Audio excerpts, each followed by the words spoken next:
উপস্থিত বুদ্ধি থাকলে সব পরিস্থিতি সামাল দেওয়া যায়, কি বলো বন্ধুরা? ঠিক বলছি তো? আজকে আমিও একটা উপস্থিত বুদ্ধি ধরেছি। কি উপস্থিত বুদ্ধি করেছি সেটা সব কিছুই তোমাদের সাথে শেয়ার করব। তার আগে কিন্তু বলে রাখি, পুরো ভিডিওটা স্কিপ না করে দেখতে হবে। নমস্কার বন্ধুরা, কেমন আছো সবাই? আশা করি সবাই খুব ভালো আছো, আমরাও ভালো আছি। আবারও একটা নতুন ব্লগে তোমাদের সবাইকে ওয়েলকাম জানালাম। আজকের ব্লগটা দুপুর থেকে স্টার্ট করেছি। মাছ ভাজতে দিয়েছি কড়াইতে। বলুন তো কি মাছ? নিশ্চয়ই বুঝতে পারছেন, ট্যাংরা মাছ। কিন্তু এটা কিন্তু নদীর গুলশা ট্যাংরা, দেশি ট্যাংরাটা কিন্তু পাওয়া যায় না এখানে, তাই গুলশা ট্যাংরা দিয়েই দেশি ট্যাংরা স্বাদ মিটাই। যাই হোক, আজকে কিন্তু রান্না হবে ট্যাংরা মাছের তরকারি।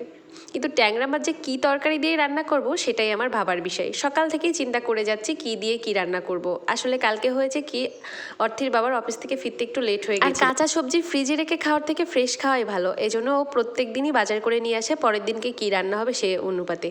কিন্তু কালকে অফিস থেকে ফেরার পথে তেমন কোনো সবজিই পাইনি। সব দোকানপাট নাকি বন্ধ হয়ে গেছিলো। তাতে বৃষ্টির কারণে তো আরও যে দোকানগুলো থাকে সেগুলো চলে গেছিলো। তো ফ্রিজে একটা লাউ ছিল, তাই সেই লাউটা কেটে নিয়েছি। ট্যাংরা মাছ দিয়ে করব। আবার ট্যাংরা মাছ দিয়ে লাউ করবো বলে তোমরা যেন আমার নাক সিটকায়ও না, হ্যাঁ? কারণ আমার কিন্তু ফ্রিজে চিংড়ি মাছও আছে। কিন্তু চিংড়ি মাছটা গতকাল খেয়েছি বলে আজকে আর খেতে ইচ্ছে করছিল না, তাই লাউ দিয়েই ট্যাংরা মাছ রান্না করব।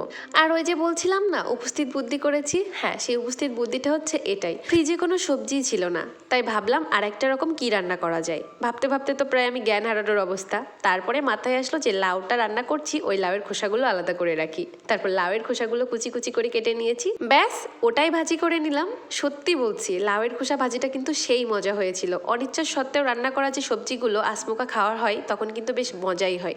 আর যদি আপনারা কেউ না খেয়ে থাকেন লাউয়ের খোসা ভাজি, একবার ট্রাই করে দেখবেন। সত্যি বলছি, জাস্ট একটু পেঁয়াজ কুচি দিয়েছি, সামান্য একটু জিরা গুঁড়া, এতেই এনাফ। এক প্লেট ভাত অনায়াসে খেয়ে নেওয়া যাবে। আজ আমি অর্থিকেও কিন্তু এটা দিয়ে ভাত খাইয়েছি, মাছও দিয়েছিলাম কিন্তু এটাও দিয়েছি। আর তাছাড়া আমি কিন্তু অর্থের জন্য আলাদা কোনো তরকারি রান্না করি না। আমরা যেটাই খাই সেটাই ওকে খাওয়াই, তবে হ্যাঁ ঝাল কম দিয়ে রান্না করি। আর আমাদের যদি ঝালের প্রয়োজন হয় তাহলে সেটা হচ্ছে রান্নার অল্প একটু আগে দিয়ে দিই, কিন্তু প্রত্যেকটা ভিডিওতে সেটা আমি স্কিপ করে যাই। একদিন অবশ্যই আপনাদেরকে দেখাবো।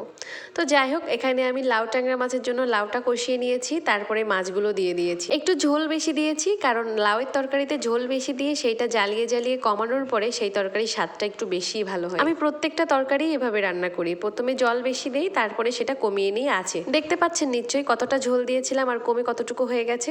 তো গাইস, আমার কিন্তু রান্নাবান্না একদমই কমপ্লিট। এখানে দেখুন আমার লাউ আর ট্যাংরা মাছের তরকারিটা হয়ে গেছে, একদম নামিয়ে নিয়েছি। আর এখানে দেখুন আমি সে লাউয়ের খোসা ভাজিটাও কিন্তু নামিয়ে নিয়েছি। আর সকালের একটু ডাল ছিল, আর এই যে ট্যাংরা মাছের তরকারি, লাউয়ের খোসা ভাজি, এটা দিয়েই আজকে দুপুরে হয়ে যাবে। তো গাইস, এটাই ছিল আজকে ছোট্ট একটা লং ভিডিও। তো ভিডিওটা যদি আপনাদের ভালো লেগে থাকে অবশ্যই একটা শেয়ার করে দিবেন, হ্যাঁ? আর সাপোর্ট করে পাশে থাকবেন। সবাই ভালো থাকবেন, সুস্থ থাকবেন। আজকের মতো বিদায়, টাটা।